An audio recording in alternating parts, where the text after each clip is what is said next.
Wassalatu wassalamu ala asyrafil anbiya'i wal mursalin Sayyidina Muhammadin wa ala alihi wa sahbihi ajma'in.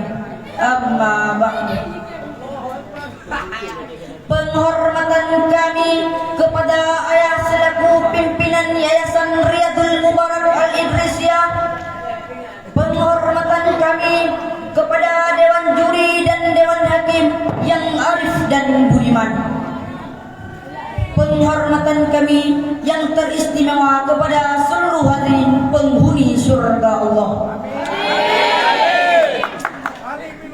Dewan Hakim, hadirin yang kami muliakan, izinkanlah kami mengangkat satu topik syarahan yang berjudul Remaja dan Pemuda sebagai Aset Masa Depan Bangsa. Kaum muslimin yang dirahmati Allah Subhanahu wa taala.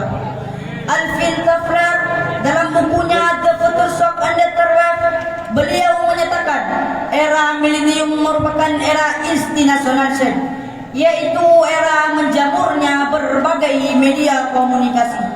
Konsekuensinya pada suatu sisi melahirkan nilai-nilai positif, namun di sisi lain overloading information melahirkan disease of adaptation, penyakit adaptasi, penerimaan terhadap unsur-unsur asing tanpa mempertimbangkan baik atau buruknya.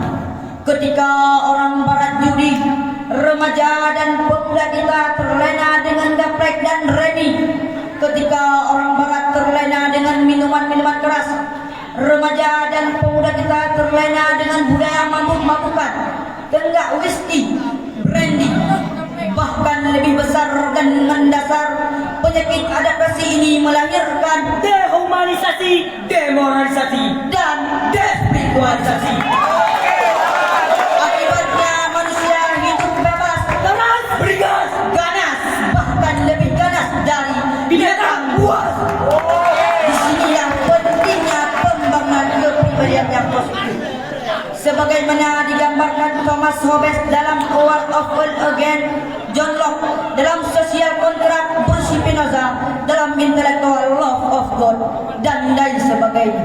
Karena pentingnya kepribadian positif, khususnya sebagai seorang muslim, maka pada kesempatan ini kita akan membicarakan tentang remaja dan pemuda sebagai aset masa depan bangsa. Dengan rujukan Al-Quran Surat Al-Anfal ayat 24-25 yang akan dibacakan oleh mari kita berikut ini dan diterjemahkan oleh sari tilawah kita berikut ini. A'udzu billahi minasyaitonir rajim. Bismillahirrahmanirrahim. Ya ayyuhallazina amanu istajibu lillahi walirrasul idza da'akum lima yuhyikum wa'lamu anna Allaha yahulu bainan وقلبه وأنه إليه تحشرون واتقوا فتنة لا تصيبن الذين ظلموا منكم خاصة واعلموا أن الله عزيز العقاب. Aku berlindung kepada Allah dari godaan syaitan yang terkutuk.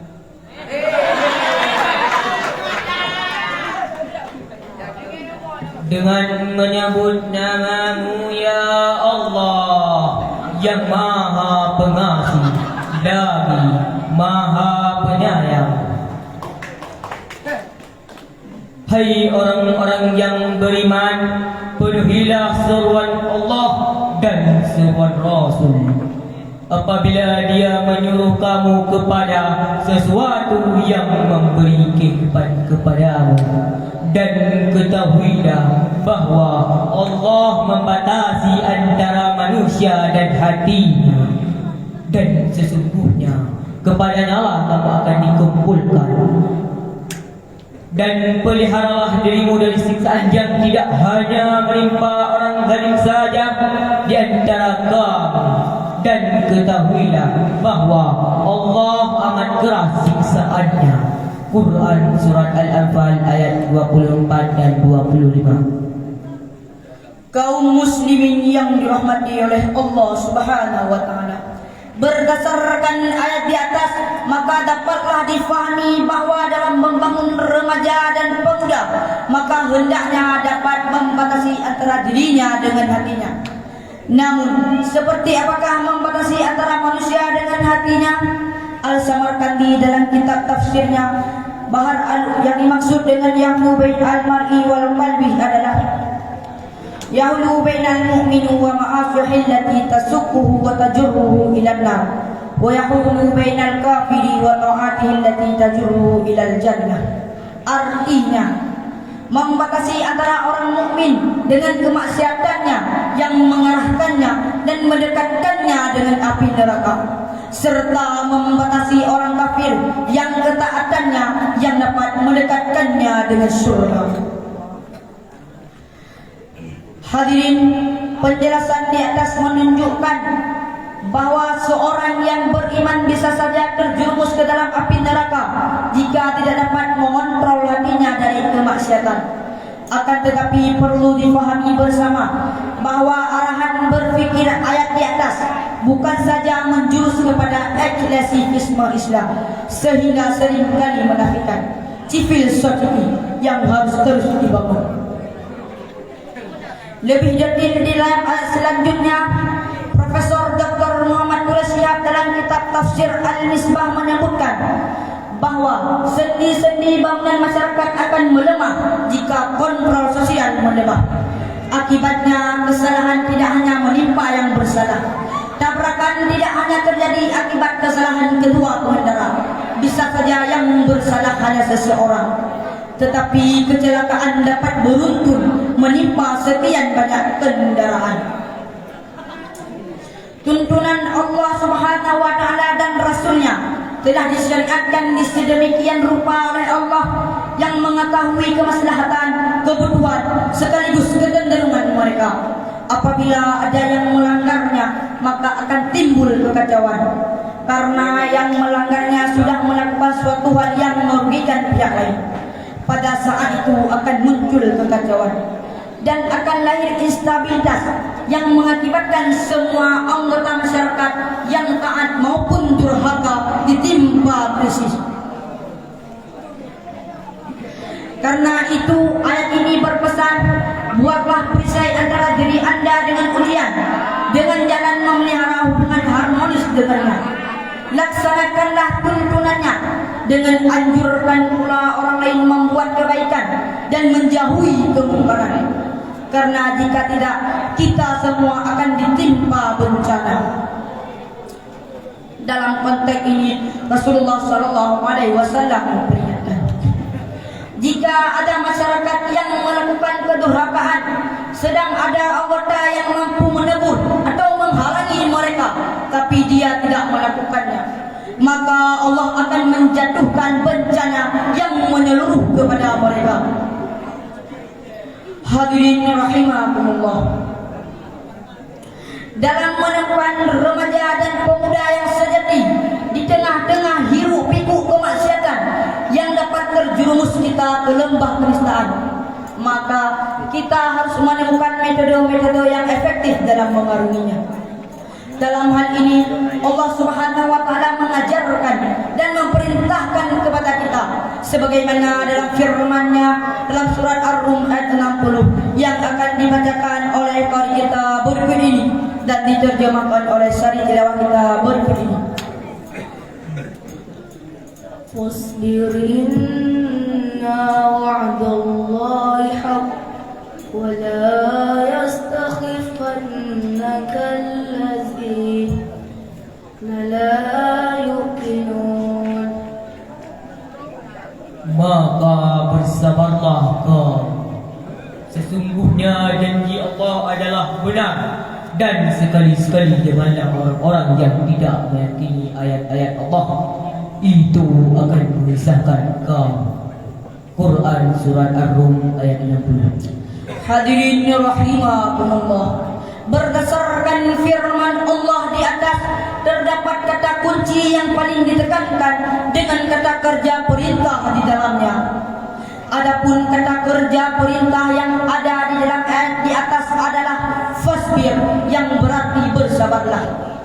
Dalam hal ini Abdul Rahman bin Nasir Al-Suudi menafsirkan kata di atas dengan sebutan fasbir ala ma umirtu bi, fasbir ala ma umirtu bi wa ala da'watihim ila Allah walau tara minhum i'radan. Artinya, bersabarlah terhadap apa yang diperintahkan oleh Allah dan terhadap apa yang dipanjatkan kepada Allah, meskipun engkau dapatkan di antara mereka ada yang membangkang.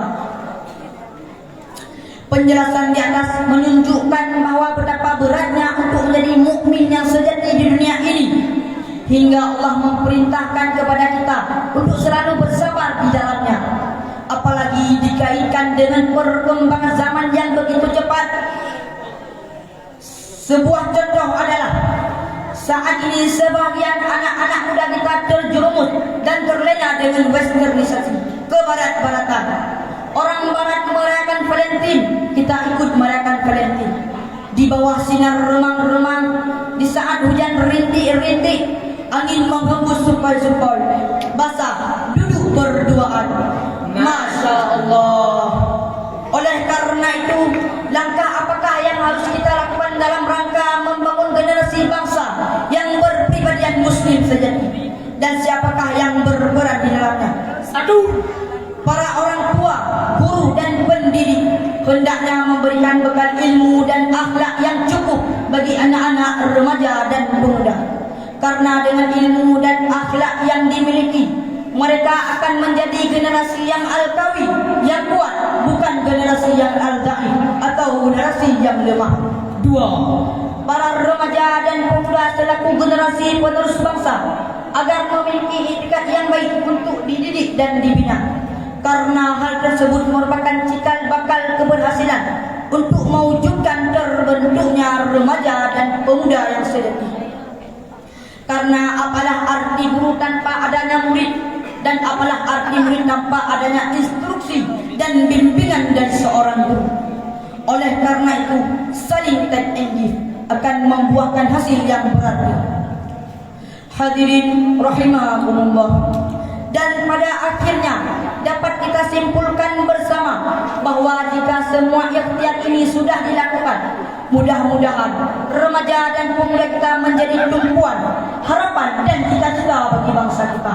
Amin ya rabbal alamin. Demikianlah yang dapat kami sampaikan. Lebih dan kurang kami mohon maaf. Wabillahi taufiq wal hidayah. Wassalamualaikum warahmatullahi wabarakatuh.